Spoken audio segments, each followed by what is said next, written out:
अभी है कि हम लोग अपना सीटों का समीकरण मजबूत उम्मीदवार मुद्दों के साथ हम चर्चा इस पे करने नहीं बैठ रहे कि भाजपा क्या सोचती है, भाजपा क्या कह रही है। इस समुद्र मंथन से जो है हम लोग अमृत निकालकर पूरी कोशिश कर रहे हैं कि बिहार बदलेगा तभी देश बदलेगा। और अब आपको बता दें कि सीडब्ल्यूसी की एक बड़ी बैठक और अहम बैठक कल पटना की धरती पे होने जा रही है। तमाम बड़े चेहरे आपको देखने को मिल सकते हैं और तमाम बड़े चेहरे का जो आगमन है वो भी शुरू हो चुका है। अलका लांबा पहुंचती है और सीधे तौर पे सरकार पर बरसती हुई नजर आती है। साथ ही सीडब्ल्यूसी को लेकर भी अपनी बातों को रखते हुए नजर आती है। उनका कहना था कि सीडब्ल्यूसी की बैठक जो है वो बिहार के लिए भी अहम है, साथ ही देश के लिए भी अहम है, क्योंकि बिहार पिछड़ रहा है और जहां बिहार पिछड़ रहा है उसके साथ साथ देश भी पिछड़ रहा है। देखिए कि सीधे तौर पे जो अलका लांबा सीडब्ल्यूसी की बैठक के साथ साथ जो बिहार सरकार और केंद्र सरकार पर गरजती और बरसती हुई नजर आ रही है। आपको छोड़े जाते हैं अलका लांबा के बयानों के साथ। ये ऐतिहासिक मीटिंग होने जा रही है। आजादी के बाद कांग्रेस वर्किंग कमेटी की ये पहली बैठक है जो बिहार की राजधानी पटना में होने जा रही है। और जिस तरह से कहा गया, यहाँ बिहार और भारत दोनों की बात होगी, दोनों की चिंताओं के ऊपर जो है वो चर्चा होगी कि कहाँ बिहार और कहाँ भारत जा रहा है। और जहां बिहार है वहां भारत है, क्योंकि भारत का बहुत बड़ा अभिन्न अंग जो है वो अगर कहे उत्तर प्रदेश के बाद आबादी से, हर संसाधनों, हर तरीके से जो देश में योगदान है वो बिहार का दूसरे नंबर पर हमेशा रहा है।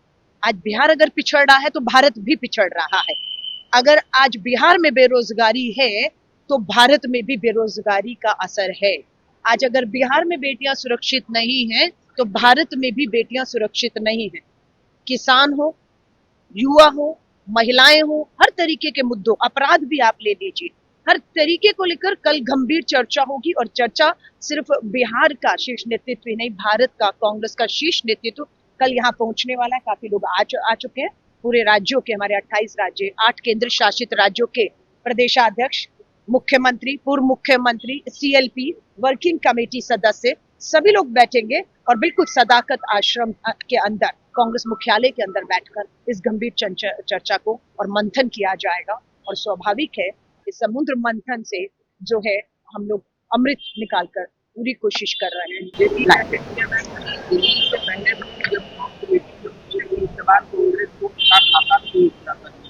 देखिए, भाजपा क्या कहती है उससे हमें कोई फर्क नहीं पड़ता। हमारी सच्चाई पर चर्चा होगी। हम चर्चा इस पे करने नहीं बैठ रहे कि भाजपा क्या सोचती है, भाजपा क्या कह रही है। देश कहाँ जा रहा है, देश क्या सोच रहा है, देश क्या चाहता है। पलायन बिहार में रोकना हमारी प्राथमिकता है, रोजगार देना प्राथमिकता है हमारी, हमारा अपराध रोकना, महिलाओं को सुरक्षा देना, 1,40,00,000 आजीविका दीदियों को मानदेय उनका मिले, इज्जत, मान सम्मान, सुरक्षा मिले। उसी के लिए 26 तारीख को मोतिहारी में प्रियंका गांधी जी खुद उतर रही है। राहुल गांधी जी की वोटर अधिकार यात्रा को भाजपा स्वीकार करे ना करे, सच्चाई बिहार का एक एक आदमी चाहता है। सड़कों पर जन सैलाब था और इनकी जो मंशा थी कि हम 60 लाख मतदाताओं को वोट से वंचित कर देंगे, हम हेराफेरी करते आए हैं, करते रहेंगे, वोट चोरी से सरकार बनाएंगे, उसका तो हवा निकाल दी राहुल गांधी जी की, इंडिया गठबंधन की, तेजस्वी जी की, सबके हमारे जो सहयोगी ने यात्रा की है उससे इनकी हवा निकल गई है। डरे हुए, चोरी करना अब इनके लिए आसान नहीं होगा और चोरी नहीं होगी तो चोरी की सरकार भी नहीं बनेगी, ये भी तय है।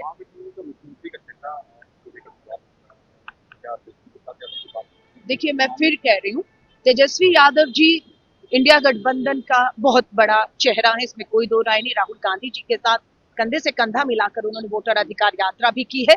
लेकिन अभी जो बात चल रही है चुनाव में कौन सा दल, कौन सी सीट, कौन लड़ेगा, क्या लड़ेगा, इस पे लगातार दिल्ली के अंदर बैठकें चल रही हैं, आरजेडी में भी चल रही है। तो अभी है कि हम लोग अपना सीटों का समीकरण मजबूत उम्मीदवार मुद्दों के साथ उतारे, उसके बाद ये मुद्दा लास्ट में आएगा कि कौन मुख्यमंत्री होगा और किसके पास क्या जाएगा।